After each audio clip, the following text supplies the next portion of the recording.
Hello. Hope you're having a great day. Blessed day at that. Uh, I'm not going to do a quick book review of this because it was like 10 years ago or so when I read this book, so I don't have all the information freshly in my mind. But it's called The Electric Life of Michael Faraday, Alan by Alan Hirschfeld. It's a biography. Um, I just want to touch on some points I do remember from the book about Einstein, Faraday's hustle. Um, Faraday lived in a time when books were pretty expensive to get a hold of, and his way around that was to work at a book binding store. I believe it was a book binding store. I'm not 100% on that, but it was a place with books. And the reason he got that job was so he could read books because he was interested in science and everything. And he would read all the books there that came in to get binded, and the ones they had there.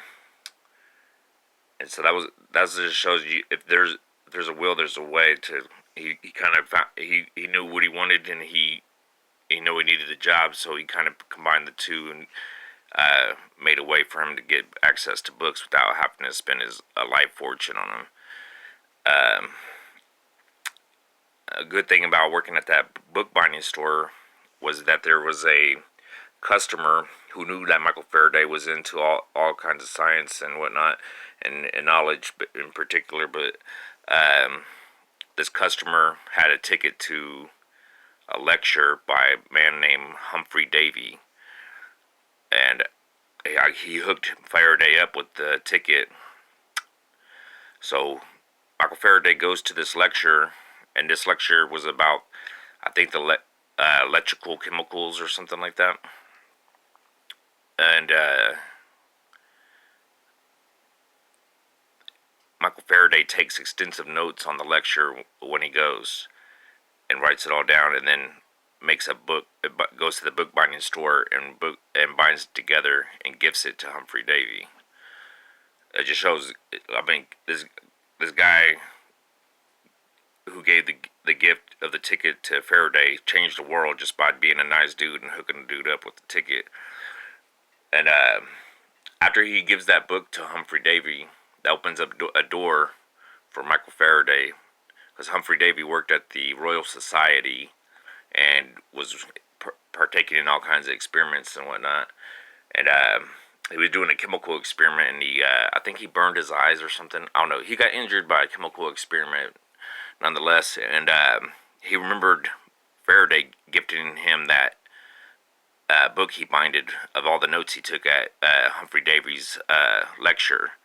So he called upon Faraday to come help him and at the laboratory at the Royal Society, which I believe, if I remember correctly, it's been a while since I read it.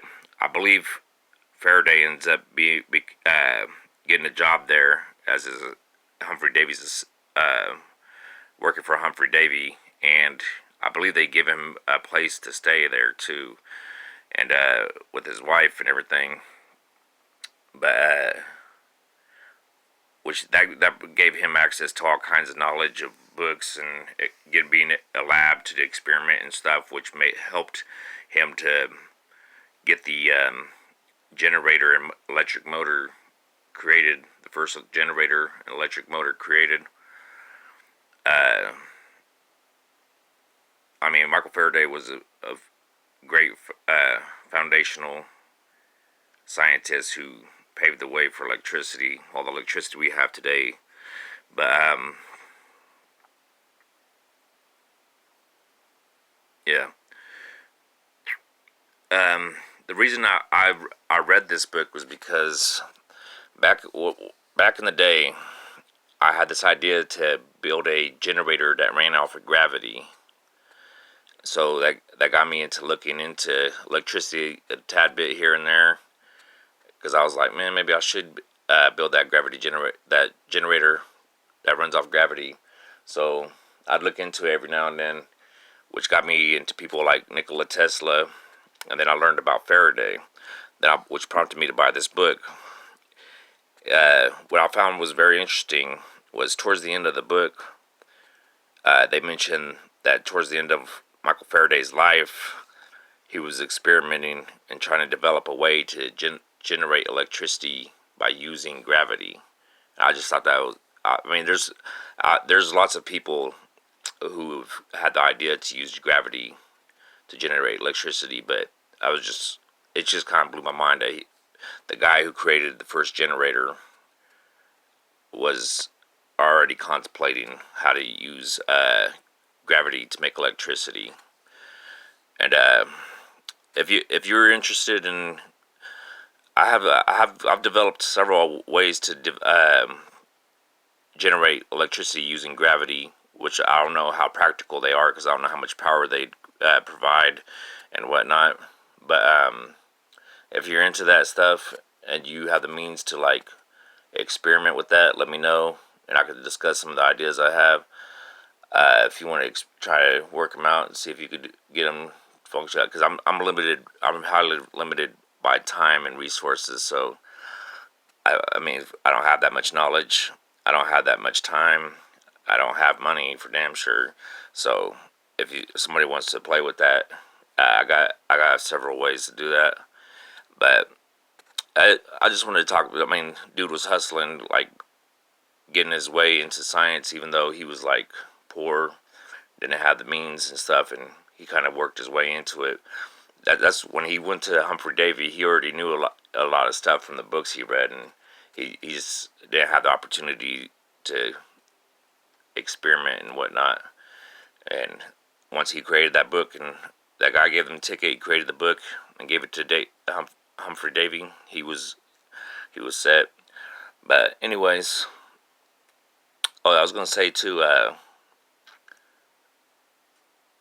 He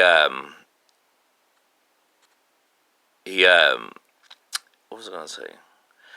He hypothesized that electricity was and magnetism were linked together, and he even hypothesized that the sun's rays were electromagnetic, which he wasn't very educated, so I mean, in the conventional conventional way of education and stuff, so he didn't really know mathematics. But when he hypothesized that, James Clerk Maxwell, he proved mathematically that Michael Faraday's hypothesis, and that's a whole other topic that's of interest to me, but I haven't looked into much. But I just, if you don't know who Michael Faraday is, this would be a good book to get an idea of who he was or who he is, and what he did for the world. And I hope you have a great day and a blessed one. Thank you.